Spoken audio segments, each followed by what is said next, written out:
Ladies and gentlemen, Trump made a good-natured joke that media is now running with, and you have all these articles, CNN with competing Florida rallies Sunday, Trump, DeSantis preview a potential primary showdown. There is no primary showdown. DeSantis is not going to run against Trump, and if he did, he would lose.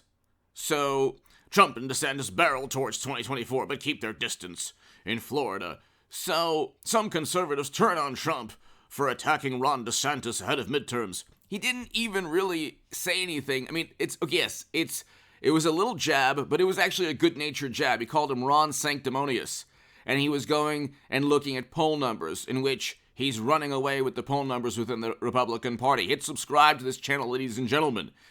We will have a live stream on this channel at around 5 p.m. Pacific tonight. So be here at 5 p.m. Pacific on this channel. Ladies and gentlemen, if you want to support my work, also, my Patreon is below in the pinned comment. Be here all throughout this week, ladies and gentlemen. It is November 6th. Tomorrow is November 7th.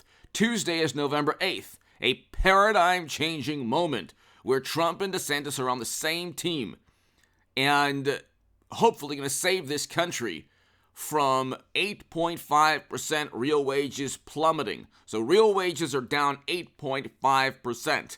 The economy is in turmoil. Foreign policy is a catastrophe. Real wages were up 1.1% under Trump. We had a record low in poverty under Trump in 2019. We have poverty, according to Columbia University, at close to 15% nationally. Inflation is at 8 to 9%, and not only is inflation at 8 to 9%, but if you look at energy prices, food prices, and also rent and mortgages, they're a lot higher. They've increased more than 8 to 9%. So you have inflation, they say, oh, it's only 8 to 9% nationally. You could tell me in the comments section, do you think you're only paying a little bit more than 9% extra in terms of groceries when you go to the supermarket? For most of the staple products, foods that we eat, it's closer to 13, 14, 15, 16%. Sometimes more. With energy, it's around 30% more expensive. And that's directly because of Biden's policies. Democrats shut down gleefully economic activity. Corporations were losing billions. Oil and gas industry were losing tens of billions of dollars. And then, like a light switch, they turned on the economy and said, oh, we're gonna start up the U.S. economy again. Obviously, everything, all goods and services went up in price because of the mismanagement from Democratic governors. Trump had no power to tell Andrew Cuomo or Whitmer in Michigan or Pritzker in Illinois or Newsom in California what to do. These Democrats gleefully tanked their economies, and they didn't have to do that. That was a choice. Then, when Mashed Potato Brains became president, Biden went to battle against oil and gas companies and the industry itself, the industries themselves, got sued by oil and gas associations in 14 states for banning leasing on federal lands.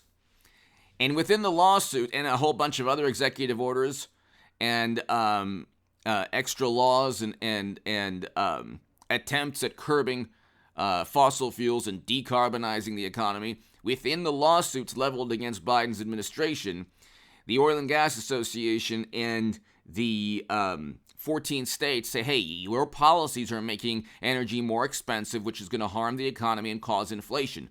Within those lawsuits, they tell the Democrats in power in the Oval Office, Senate, and the House that your policies are going to cause inflation to go up. Okay, that's exactly what happened. Then Biden flooded 200 million barrels of strategic petroleum reserves, like the imbecile that he is, after he went and made it more difficult for oil and gas companies to operate because he wanted to save the planet because, climate, it's an emergency. And then what he did was beg OPEC for oil. This is in addition to and then they gave him the you-know-what. They cut oil production by 2 million barrels. This is in addition to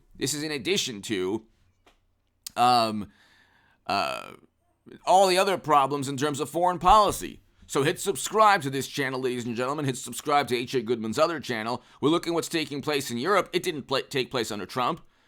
And we have a midterms. Be here for the live stream during the midterms, ladies and gentlemen. And the live streams all throughout today, tomorrow, and Tuesday. It's a paradigm-changing moment. Biden will be impeached in 23. Hunter will almost certainly get a plea deal or charged and indicted for crimes.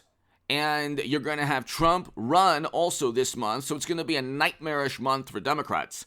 This is going to be the worst month ever for Democrats. They will have Twitter will no longer be an extension of the Democratic Party. So you're going to have Twitter as an actual place where you can, be suspicious of Democrats, speak your mind, say, yeah, that's not the official narrative. That's ridiculous. That's absurd. And then there won't be a disclaimer, caution. This viewpoint has not been sanctioned by all the morally superior liberal Democrats who've created a consensus, a wonderful consensus that protects everybody. So you'll be able to speak your mind on Twitter, the worst possible thing for Democrats who claim that your rights are being taken away as they want to censor and silence speech. If Democrats could do away with the First and the Second Amendment, they'd be so happy. But that's not going to happen. So getting back to Trump and DeSantis, there is no rivalry.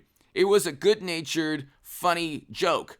There is no rivalry because you're not going to have DeSantis run right now. He knows Trump is running, and Trump elevated DeSantis, and DeSantis is a fantastic governor. He's a fantastic governor. So DeSantis did better the past 2 years compared to Democratic-run states. The economy's better. You have blue state citizens, like people who live in blue states, going and fleeing, like from New York and California, fleeing to Florida. Okay? Blue states are losing people to Texas and Florida. Okay? Because life is better there, the economy is better there, and things are better. The problem is they take their politics with them, which is really hilarious. It's really hilarious when morally superior liberals can't live or don't want to live in their utopian cities and wonderful blue states, which are generally oftentimes full of crime, homelessness, a whole bunch of problems that have gotten worse under Biden's tenure. So we have inflation, we have an economy in free fall, we have a foreign policy that's an absolute catastrophe. We're talking about possible annihilation of the planet, okay, with ICBMs and nuclear armament. We weren't talking about any of these things with Trump. So you have all these foreign policy experts and wonderful morally superior liberals and looking, oh, Trump, he's so bad. Well, what did he do that was so bad? We had real wages up 1.1% in 2019. Last year of his presidency, Democrats and media and experts and all the morally superior and the wonderful, highly educated commandeered his presidency and ran the country into the ground.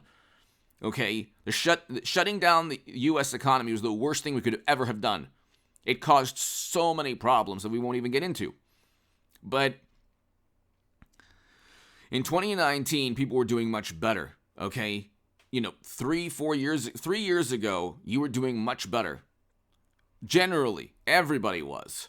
In terms of financially, just in terms of society, we weren't traumatized by morally superior liberal Democrats and media and CNN, MSNBC, the Washington Post, the New York Times. Now they won't have Twitter to fabricate their phony consensus. Their coerced, phony, fabricated consensus. Okay, Democrats never have a consensus on anything unless they silence, suppress, intimidate, and coerce people into that's what it's only helping Elon Musk fire people. They're like, oh, the advertisers are leaving. It's like, well, that's not going to work either. Elon Musk could make 50, 60 phone calls in 2 hours or 4 hours or whatever a day and get advertisers back on the platform. It's not like he doesn't know all the major CEOs on this planet. So Democrats, yet again, they were giving $20 million, $19 million to Trump Republicans, and now Trump Republicans are going to sweep them in the House and the Senate. You're looking at close to 54 in the Senate, and an overwhelming sweep in the House. Biden will get impeached. Hunter will be part of that impeachment. Wait till they subpoena Hunter. Give me your thoughts below. Hit subscribe to this channel. Ladies and gentlemen, there is no rivalry. It's just fabricated and made up because Democrats, fear both people, Trump and DeSantis. Give me your thoughts.